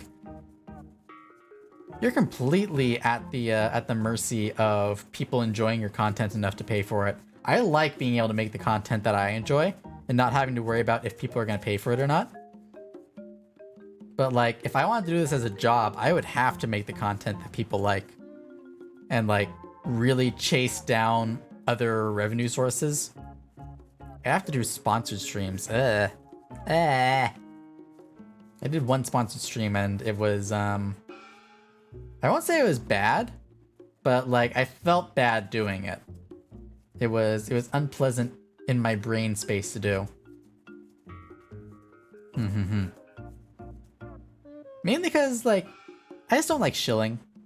I don't like having to get paid to say I like something so that someone else will buy it. If it's something that I like, then yeah, absolutely. I'll just tell people about like, hey, ad blocker. Get one. It'll make your time on the internet better. And honestly, it wouldn't stop too much. It wouldn't change how much I get paid, I'll tell you that much. I've wanted this to be my job since I started YouTube in like 5th grade. See, I think it'd be really fun, but I would need to like know that it's that I'd be able to keep living in my current lifestyle. That's the thing. Like, if I knew that I could do this as a job and keep my current lifestyle, then I would do it. But right now it's easier to do this as a hobby and like let my job pay for this. And honestly, it makes my job easier to go and do too. Because it's not like I'm doing my job to just like sit and play video games. I'm doing my job to pay for being a VTuber. And honestly, that feels a lot better. Because if I wanted to, I could try to make this a job. I could open a Patreon. I could really push for like donations and stuff. I could do a donathon. I could do a partner push. But those things, I'm gonna be completely honest, they go against what I feel is the purpose of creating content. Like I want my content to have value beyond dollars. And if I made content to make money, I would not be making art. That's really what it is. I want my content to be art. And I would rather make art and have a job to support my art than I would make money doing something that's not art. Yes, exactly. You understand. Yeah. Because that's how I see it. It's like, what I do is I make art. I make a thing and you consume the thing. I don't do it for money. And honestly, I don't do it for views either. I make it because I feel it needs to be made. There is a thing inside of me that needs to be created, and so I create it. And that's not to say I have anything against people who do this as a job or like make content to make money. Like, if that's what they're doing and they're enjoying it, then like go for it. I just prefer making art. I just prefer making things that mean something. I remember what was it? YouTube recommended me like a it was like a podcast interview with Mr. Beast. I think it was like the Joe Rogan podcast or something like that. And I watched some of it. I clicked through it. And like Mr. Beast is that guy who like his videos are all I spent $30 million to do this thing. And it's always like the appeal of the video is all the money that gets spent. Apparently, like, that's not his money. He goes to sponsors to basically get them to pay for his video. And then he does like an ad in the video for the sponsor. So like, his creative process is all about what will get the most views. That is his creative process. What is an idea that will get the most views and will get sponsors to sponsor the video? And like, it's impressive that he has learned how to do that so reliably and so well that he can keep making these videos where he's spending millions of dollars. But also, it's not art. It doesn't feel right. And it's something that I've always felt. I'm gonna come out and say I am not a fan of that kind of content. That kind of where the content is money. Like that feels wrong to me. I would rather watch something that costs $0 to make and has heart behind it. The only reason I had the donation panel is because I thought that's what I need to be a real streamer. I actually felt so shitty about it. Yeah, like in my panels, like the donation thing has like this long, like, you don't have to donate. Don't donate if you don't want to. I don't need the money. If you absolutely have to, then the money is going to go to other streamers. And that's basically what I do with it. Like, any money I make off of streaming goes straight into my subscriptions to other VTubers. And like buying bits to bully people with. Mr. Beast is always on the edge of bankruptcy. Exactly. Like, that kind of content, it just feels dangerous and wrong. Like, I feel like a lot of people watch those videos to see if they're watching the last video he'll ever have the money to make.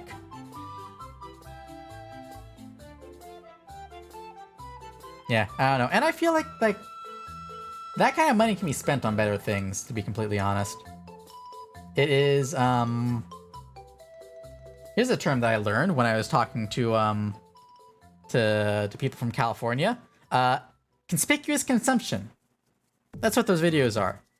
It is showing value, quote unquote, by spending a lot of money on something that visibly costs a lot of money. It's that kind of thing where like people buy expensive watches or expensive clothes, and it's like it's always things that have like the label of the product, so that you know that it was expensive. Yeah, that's conspicuous consumption. I feel like that's what his videos are, and there's a lot of people who do that. That kind of like where the content is how much money you spend on it. It's like those videos where it's like you know, like the $300 burger, or like I learned the term when I was talking to a family member in California. And it's like, you know, like California will be in the middle of a drought and you'll see people running their sprinklers to keep their lawn moist. That's conspicuous consumption. It's something where you look at it and you say, you are wasting money. And they say, yes, that's the point. $1, $20, $1,000 vids. Yeah, exactly. Like there's that one, who was it? Like Sea Dog did a video about getting like VTuber models, like a $5 VTuber model, a $20 VTuber model, and a $100 VTuber model. Or was it that? I might have gotten the values wrong, but it was like, it was interesting to see. But also like, I think that although I kind of liked that video because he was actually talking about like the quality of the model that he got for each one. Like I think he actually used the $100 model for a while, like in some of his videos. But like that kind of just like conspicuous consumption always feels wrong to me, because I see that and I'm like, you could use that money for something better. You could get a good meal. You could donate that to something. You could spend that money on like getting us to space in a way that doesn't involve millionaires and billionaires and bazillionaires. Yeah. Like I'm more financially stable than him, surprisingly. I mean, like, he's got a mansion. But I also feel like anyone who owns a mansion should not be trusted. You can send Jeff Bezos to space, yes, and keep him there. Leave him there. Here's a hot take. Anyone with $1 billion should be sent to space, and they can stay there. They can use their money to build a space station, and they can live there, and then we'll take their money.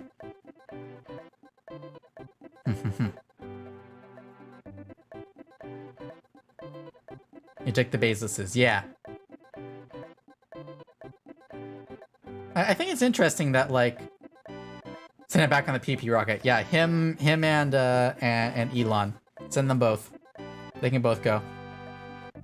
I remember reading like there's this I forget where I read it. I want to say it was like a Twitter post or a Tumblr post or something, but it was like it was comparing two articles, like two interviews. One that was like an interview with like Mark Zuckerberg and his family, and one that was an interview with Bill Gates and his family. And just like the stark differences between how they treat their money and what they do with it, and how like they intend for it to be used when they're done with it.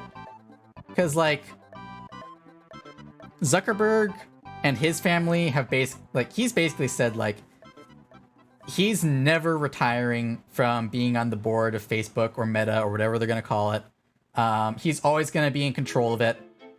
He's gonna basically keep all that money, and like that money will go to his children, like all of it. His children will be set from day one, and they'll never have to work a day in their lives. Compared to Bill Gates, when interviewed, he said that like he's leaving, I think it's like $10 million to each of his kids, and the rest of it is going to go into the Gates Foundation. Like most of his money is gonna go into his charity. And he's gonna give his kids just enough money to get started on their own small business. Or to invest, or whatever they choose to do with it. It's basically no more than, like, he had to get Microsoft started.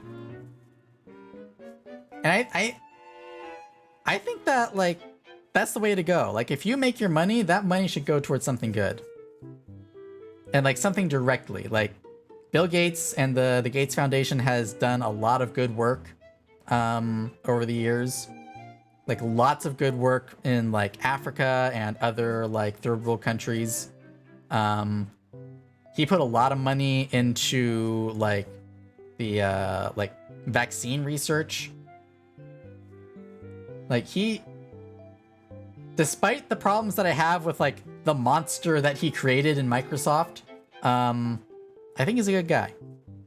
I'm gonna log off. Have a good rest of your stream. Thank you, Tristy. I want a PP rocket. Listen. If I'm gonna have a rocket that sends me into space, I want it to look like the Buck Rogers rocket. He's better than Lone Scum, yeah. I don't know. Like, I used to go back and forth on how I felt about, like, Elon. I used to, when he first started and, like, there's all the hype about him, I was like, oh, cool. He's a younger person who's breaking into, like, the rich people, and he's gonna change things. And then he didn't change things, and then it turned out that he was just kind of a garbage human being. And now I'm like, oh.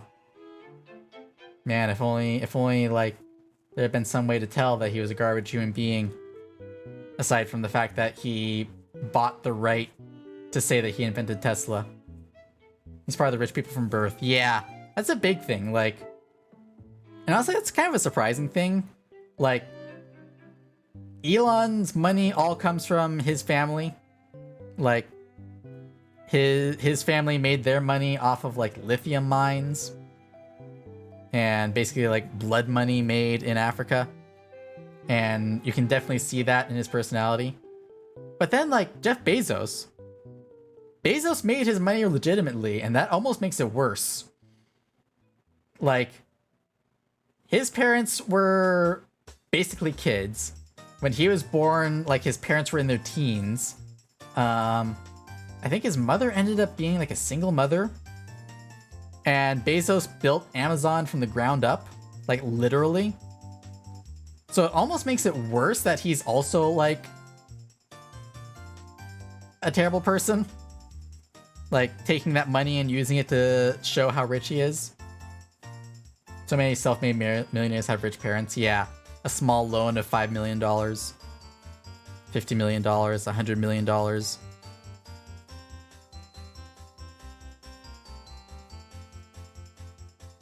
I think they should be taxed. There's a hot take. I think rich people should be taxed.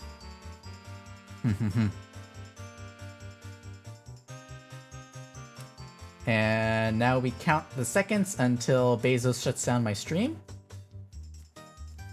Just wait for it. It'll happen.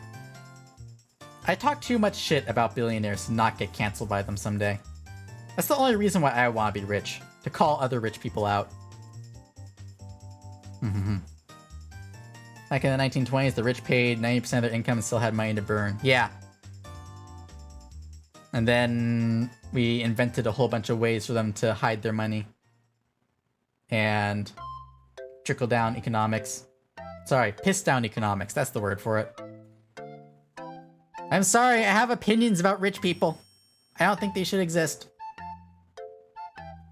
I may or may not be a communist. I'm not a communist. I'm not a fan of communism, but I'm a fan of socialism. I think that people with money and with power should take care of people who don't have either. And I think that, like, the amount that you have should also increase the amount that you give to others. They all have financial UTIs, yeah. God, I can't believe that money is a sexually transmitted disease.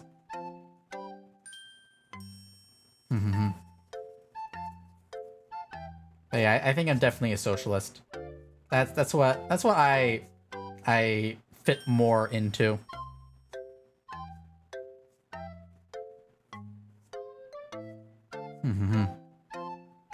Money is one of the dirtiest things in the world. Yeah, true.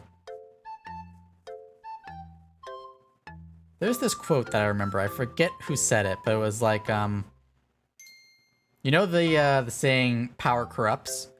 There was this quote that I read once that said, power doesn't corrupt, it reveals. When you have the power to do something, you learn... When someone has the power to do something, you learn what they always wanted to do with power. And I feel like that's what we're seeing a lot of. Is, like, it's not that people are being corrupted by power and money. It's that they were bad. They were bad people before, but now they have the power to do what they want to do. Mm-hmm.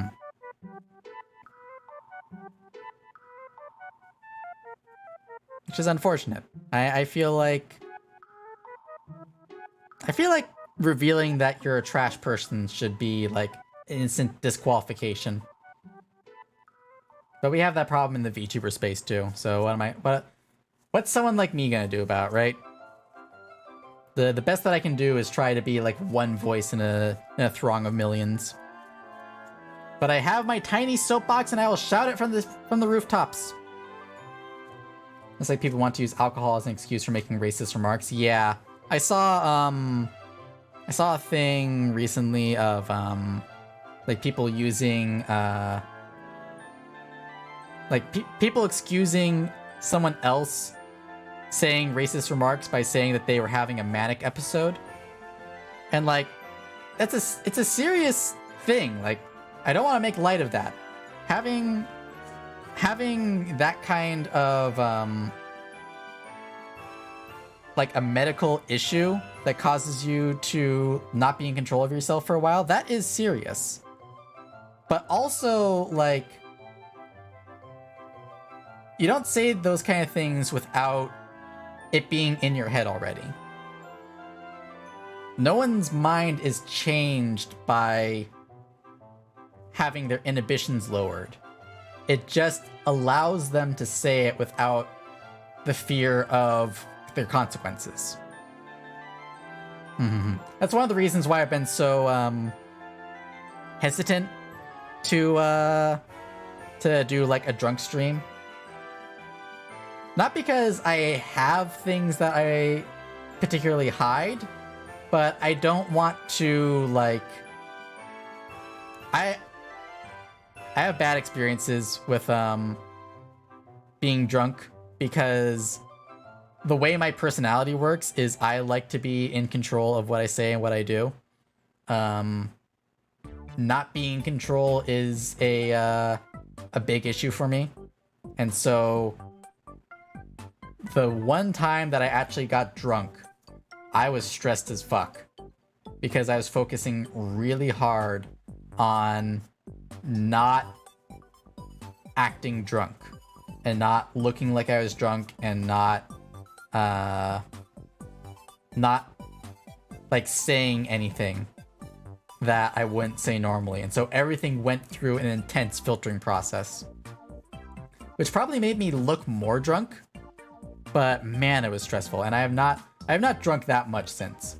Like I am a one drink limit kind of person now.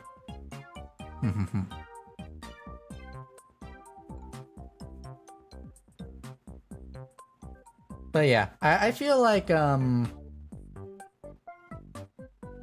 don't know, gotta do what makes you comfortable. Yeah, exactly. I also, I try to only drink in celebration. I don't like building the association in my brain that drinking is to relax or to escape. So I try to keep it so that drinking is only in celebration for something. Because then it's like, I get the happy chemicals when I do something good. That's what I want to train myself to do. Because, I have a friend who started using drinking to escape. He doesn't anymore, but, he used to. And I could see that it was not helping him. And as now, so I should go ahead and get off already, but have fun chilling and chatting. Thank you! Have a good night, Tristy. Have lovely sweet dreams for me when you go to bed. I am actually thinking I might call it relatively soon. Because I've been talking constantly for 2 hours. And I might need to eat something. I know I had my my meatless hot dogs, but I don't know. I'm still hungry and I want to eat something before I go to bed. Go eat? Okay, fine. Tell you what, let me take a look and see who is still streaming. I was raised in a not super good family, and so sometimes I find some of those nasty thoughts I was raised with creeping back because by those things and who I used to be. That's understandable. One important thing that I learned and that I tried to remember is that the reflexive thoughts that you have, like that, the first thought that you have that you're disturbed by, is not you. That is your training. And that does not reflect who you are now. All that is the person that it's a shadow of who was an influence in your life. And so you shouldn't feel bad about having that initial thought. As long as your next thought is to, like, recalibrate back to the person that you want to be. So, like, having bad thoughts does not make you a bad person. It just means that you were raised in a way that set up those pathways in your brain. It's literally that, like, your brain builds pathways. Like, your brain learns how to do things in a particular way. And getting it to do something different is a physical effort. Like, your brain physically has to rewire to a new way of being. So try not to feel bad when you have a slip, because you're fighting against physical pathways in your brain. Choose what thoughts happen, but if you acknowledge that you don't want to support those bad thoughts, that determines if you're a good or bad person. Exactly. And over time, those thoughts do go away. Like, I have thoughts and opinions that I have fought against. Thoughts and opinions that were put on me that I have fought against and have gotten out of. Which I think is good. I think it's a good thing. And so, like, it just takes time. You just have to commit to catching yourself when they happen. And if you can do that, then you'll get to a place where you're no longer having those thoughts. And if not, like, completely gone, then they'll get to where you're catching yourself automatically, and so it won't be a concern. Like, you'll get through that process so quickly that it won't even register. Okay, so I've got 2 people that we can throw y'all at. And they're both doing roguelikes, so that works out pretty well. We've got one playing Binding of Isaac, and we've got another playing Barony. Any preferences? Which one we go and say hi to while I go and eat?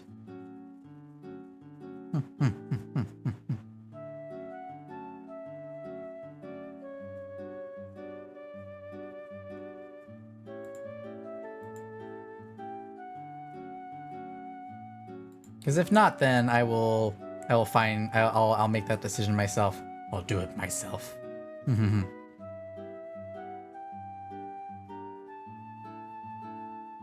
usually immediate thought is, why the fuck did I think that? Yeah, exactly. Like, if your first reaction is just like, that was weird to think, and then you move on, then you're good. Like, just that acknowledgement that it's not part of your, of who you are.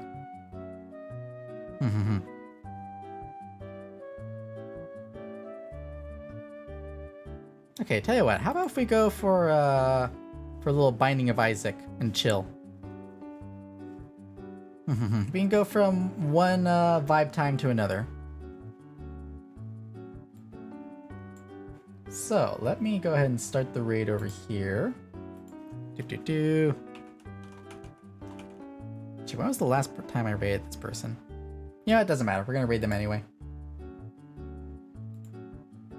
So we're gonna raid Khan. And we've got some raid messages here. We've got raid 1 for those who do not have my emotes.